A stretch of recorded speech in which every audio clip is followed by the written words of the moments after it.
I think it's going to be the beginning of more troubles for the NDC because the litigations will begin. The litigations as regards even the registration of the NDC. Yeah. People that have not gone to court, they will go to court. Well, there's already one attempt by... To go to court, I know.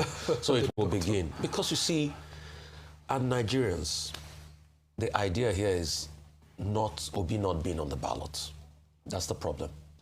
So all the forces will do everything to ensure Obi doesn't get on the ballot. I do a lot of political mapping, and I know people that do political mapping. The ADC, APC, all the political parties have done political mapping. The only person that can give President Tinubu some push in this election is Obi. The first strategy is to ensure Obi doesn't get on the ballot. The crisis in the ADC was just because of that. Secondly, the point of Obi is always pivoting to other political parties. Let us go back to what history says. Exactly what happened in PDP, why Obi pivoted, that's what exactly happened in the ADC. Atiku was not willing to ensure that the rotation convention comes to pass. Atiku was not supposed to run in the 2020 election after he had run in the last term of the northern part election in 2019. And that was why the likes of Wiki went up in arms. And that's why sometimes, even if I blame Wiki for not being a party man, he had some justifications in his actions. And that was why Obi left. Obi kept on saying that if you zone it to the south, I'll fight for it. So it's not that he doesn't like to fight. In the case of the ADC, the Atiku camp had already hijacked most of the structure in the ADC. The state chairman we're talking about were already hijacked by the Atiku camp. Over the weekend, I walked the phone lines for my sources. I mean, we're political journalists. We walk our sources' phone line.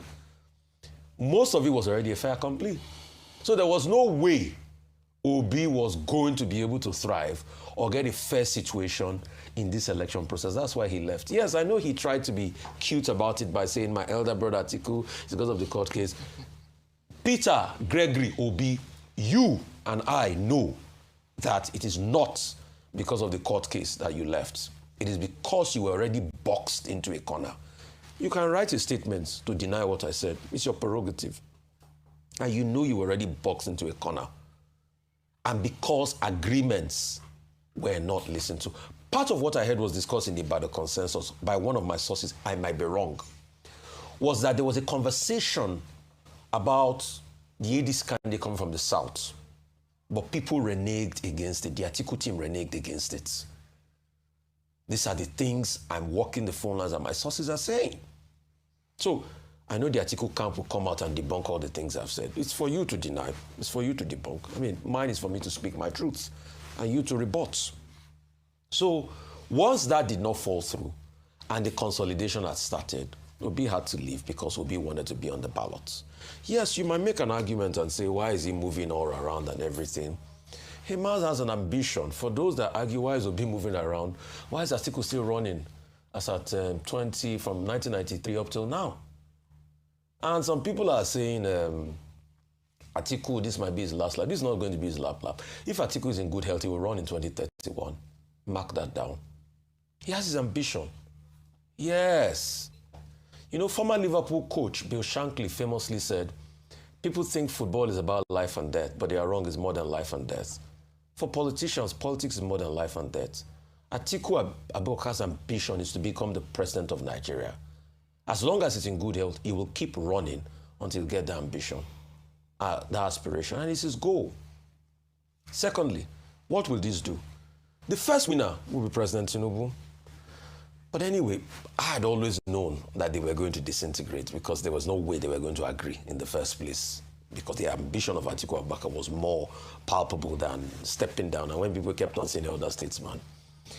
President Tinubu will make a lot of inroads, yes, also because he's also running with state might at this point in time, the power of incumbency.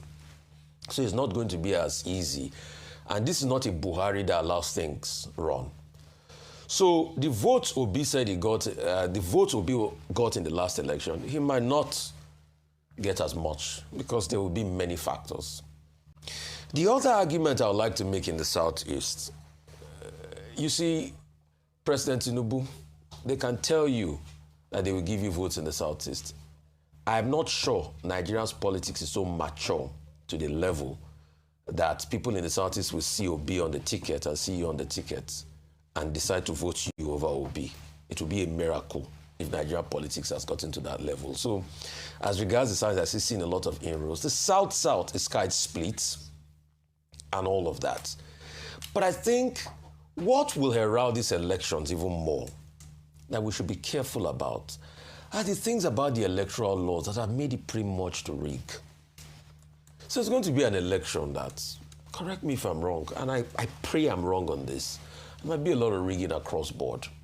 President Tinubu will retain most of his southwestern states, and it will be even split. But with this that they've been able to do, I think they just opened the door for a President Tinubu second term, easier than ever, which is a sad reality of things as we speak today because they can't come together. But let me even pause it further by arguing that if they were even together in the first place, would they have been able to beat an incumbent that knows how to use power? No, let's stop being delusional. I mean, Dr. Abati, let me punch you this morning. President Tinubu no be Jonathan.